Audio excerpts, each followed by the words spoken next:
Welcome, Capricorn. This is Regina from Pacific Tarot, getting ready to do your solar eclipse, new moon in Aries reading.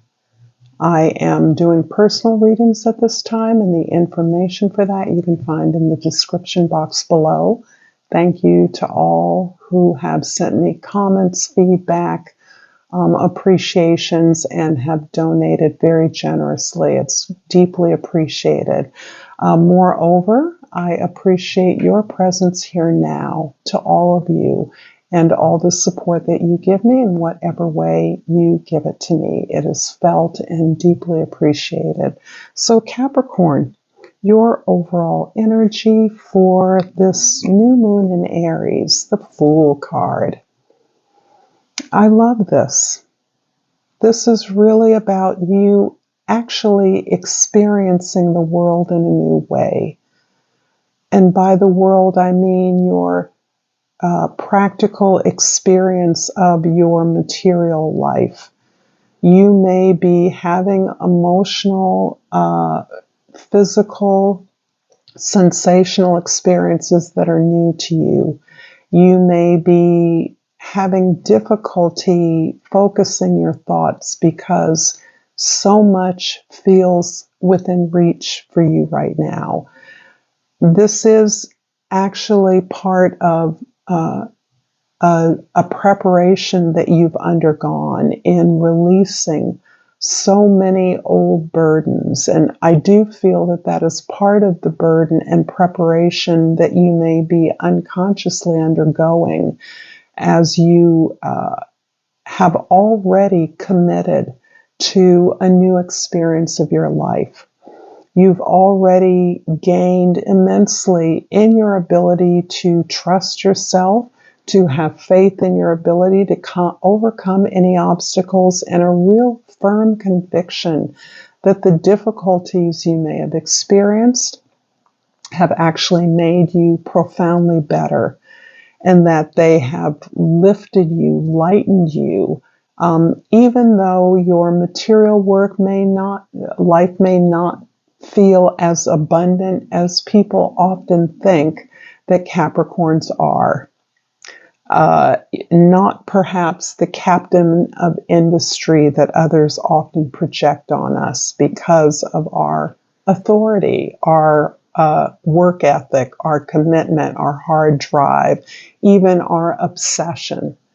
And so you're coming through a profound transition of leaving your old life, your own expectations, your own goals, many of your own old relationships behind, because you are committed to experiencing those in the present in a new way through the result of this visceral experience you're having of newness, a new journey, on the way to taking off to somewhere you never would have imagined you would be going.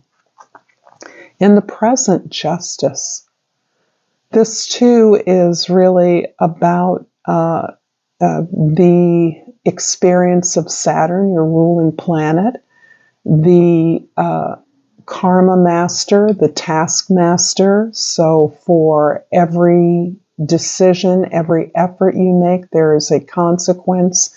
Works you do, seeds you sowed are returned to you in some form or fashion. This card kind of echoes the general environment of Capricorn, in which everything received has been earned, deeply earned, and that there is an acceptance that, in fact, despite the appearance of hardship, that in fact the presence of challenges in your life has confirmed to you that you are more than worthy to the task. In fact, every challenge has given you so much in terms of wisdom, understanding, greater commitment to who you are and the service that you can bring to the world, that you are more than ever confirmed in your ability to advocate for others as well as yourself, understanding that it is the same thing, that your experience of injustice, hardship has actually aligned you with many others who have shared in your experience, and that you are an example of gaining the resources that allow you to address those imbalances so that you are fully capable of knowing your value and demanding what you deserve. In the past, the Three of Cups.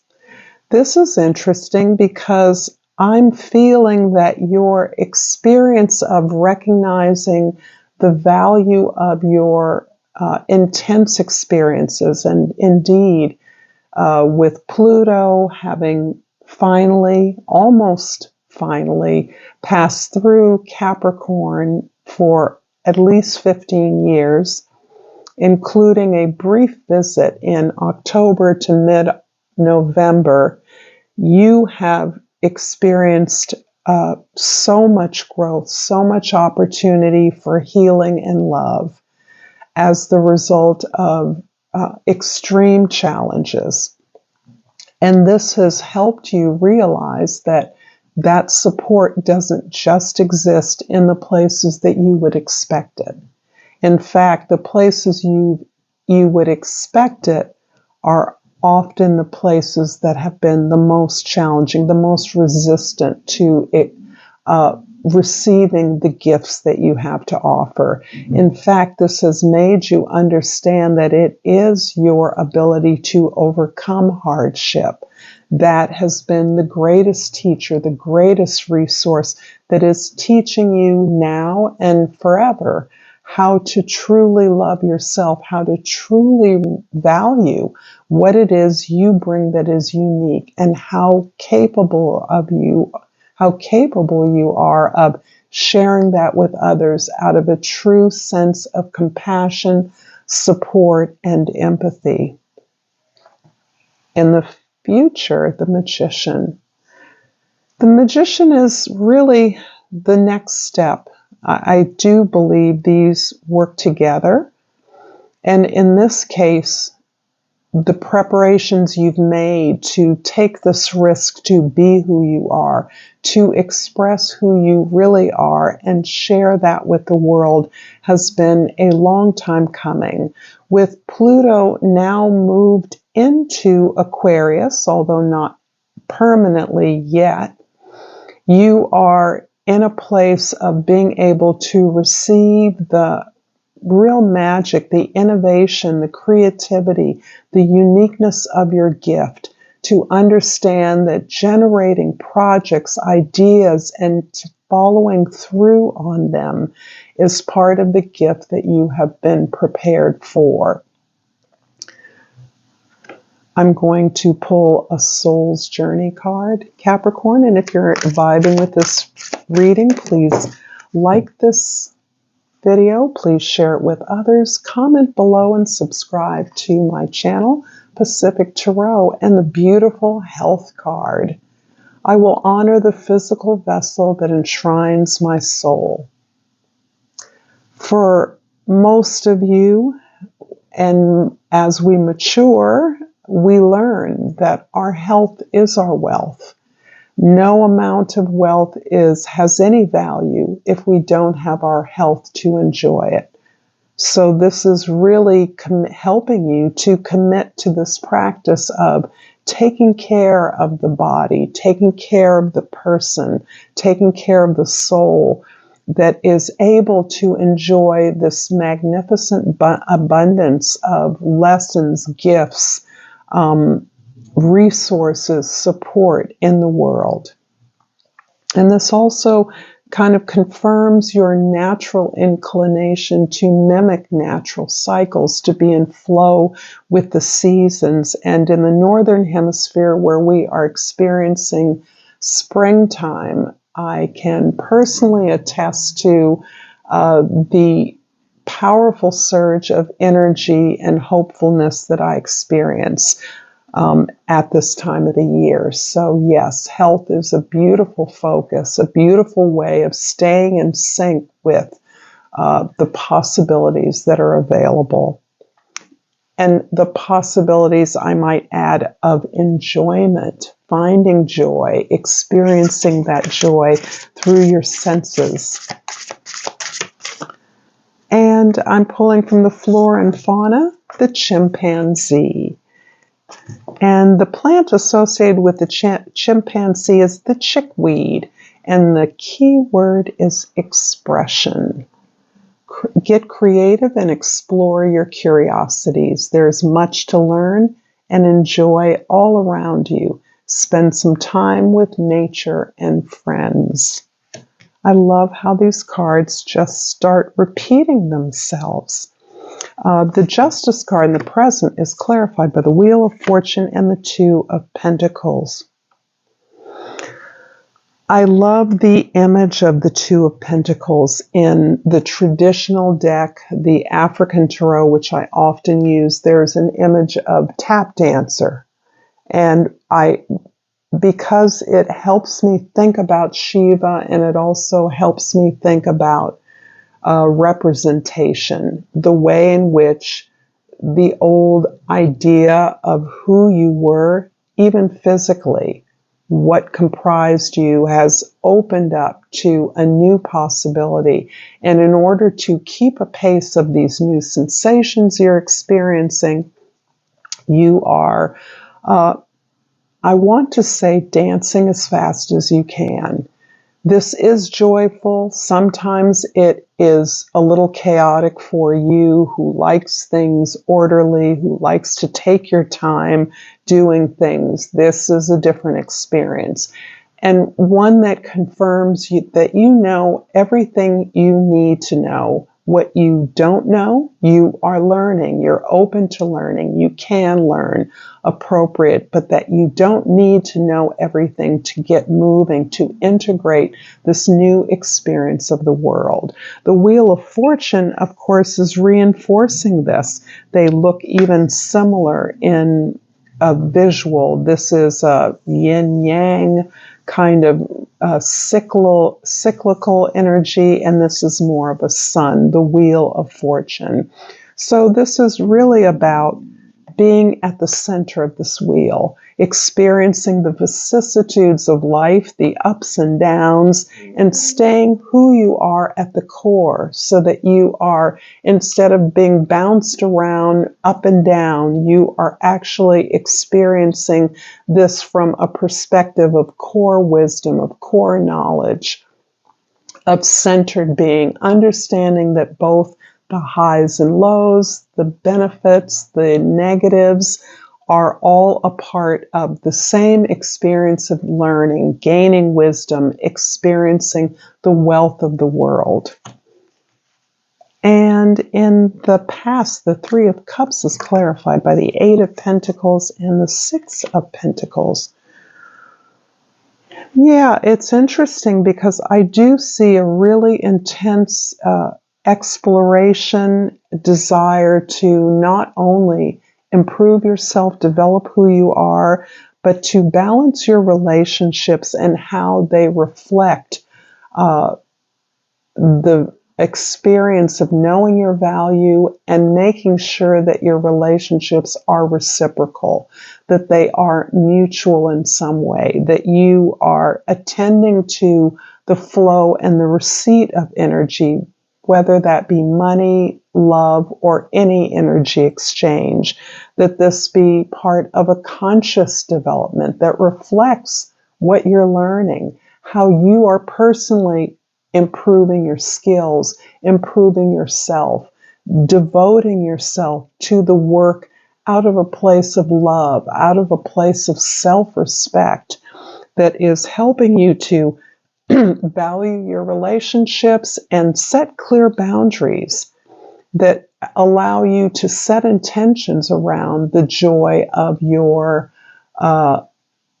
interactions with others, your confidence and developing contracts and agreements with others, so that it is clear what the exchange is. It doesn't diminish the magic of relationships, but rather allows you to set the expectations of others that you're in a place of growth, you're in a place of value, of joy, of experiencing productivity, creativity, and your relationships, you want to contribute to that experience. In the future, the Magician is clarified by the Temperance and the Death card. There is a lot of major arcana as we move into the future. So you are indeed clear that you're on a healing path. The Fool continues to help you evaluate your experiences in a way that is consistent with what we call alchemizing, the refinement of the soul, so that you are aware that you were once perhaps an instinctual, reactive, if joyful entity that has come through many experiences to understand how you can refine your energies, how you can address and amplify your spiritual qualities in order to be of greater service, not only because you are recognizing that the work you do for others, the contribution you want to make to the world, is necessarily a reflection of your understanding of the world, and that it benefits you too. So this is coming out of this long period again of Pluto's passage through Capricorn, which we are very nearly completed with. And this is where you have allowed yourself to go to the very deepest, darkest places of the material world, loss, hardship, poverty, whatever challenges you experienced over the last 15 to 16 years, to a place of appreciation of every bit of those experiences, of taking you through to the other side. Having gone through that, there's nothing to fear anymore. You've already experienced the challenges, the difficulties, the looking at who you may have become, who you really were when you thought you were perhaps an altruistic, progressive person. In the real world, perhaps you had experienced some karma for some unwise decisions, some lack of humility, some separation from a real commitment to improvement, to gaining productive abundance, to finding joy, and to sharing that in a way that is eternal. I hope this is clear for you, Capricorn. I'm going to finish off this reading with a crystal oracle, and this crystal, the Dioptas, I can never say this, is keyword love. I am love, and love is me. Thank you so much, Capricorn, for this absolutely beautiful reading. Until next time, namaste.